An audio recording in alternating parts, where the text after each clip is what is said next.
কোটি শুকর যে মহান আল্লাহ পাক রব্বুল আলামিন আমাদের পূর্বের ঘোষণা অনুযায়ী আজকে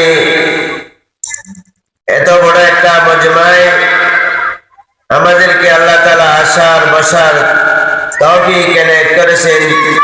এজন্য আমরা আল্লাহ পাক রব্বুল আলামিনের দরবারে শুকরিয়া আদায় করি আলহামদুলিল্লাহ।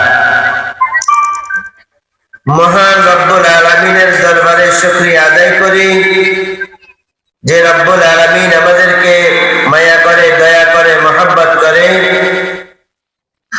আজকে এত দামি এই জলসা আল্লাহ পাক আমাদেরকে মহব্বত করে আমাদেরকে আসার সুযোগ করে দিয়েছেন। আমাদের মতো বহু মুসলমান এখনো তারা দুনিয়ার কাজে ব্যস্ত, হাটে বাজারে, দোকানে পাটে, দুনিয়ার জায়গা মেলায়।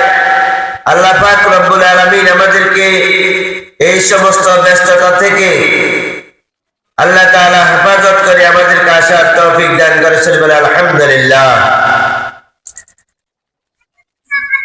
শুকরিয়া আদায় করি সেই রবের দরবারে, যে মালিকের দরবারে, মাশুকের দরবারে, যে মাবুদ আমাদেরকে মুসলমান বানাইছেন, ইমানদার বানাইছেন।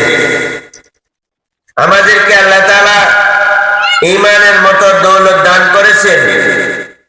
ঈমানের কত দাম আজকে আমাদের বুঝে আসে না। ঈমানদার বানানোর কারণে আমরা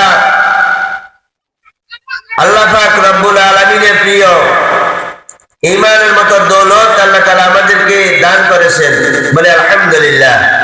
আলহামদুলিল্লাহ বলেন। এইজন্য আমরা রবের দরবারে শুকর আদায় করি।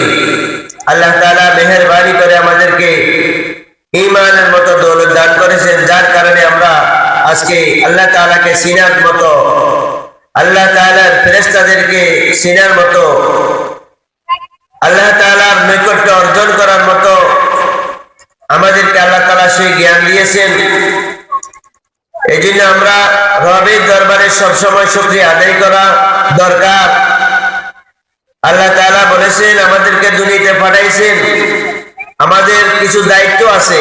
আমরা যখন পড়েছি আশহাদু আল্লা ইলাহা ইল্লাল্লাহ ওয়া আশহাদু আন্না মুহাম্মাদান আবদুহু ওয়া রাসূলুহু, আশহাদু আল্লা ইলাহা ইল্লাল্লাহ ওয়া আশহাদু আন্না মুহাম্মাদান আবদুহু ওয়া রাসূলুহু। আমরা কালিমা পড়লাম, ঈমান গ্রহণ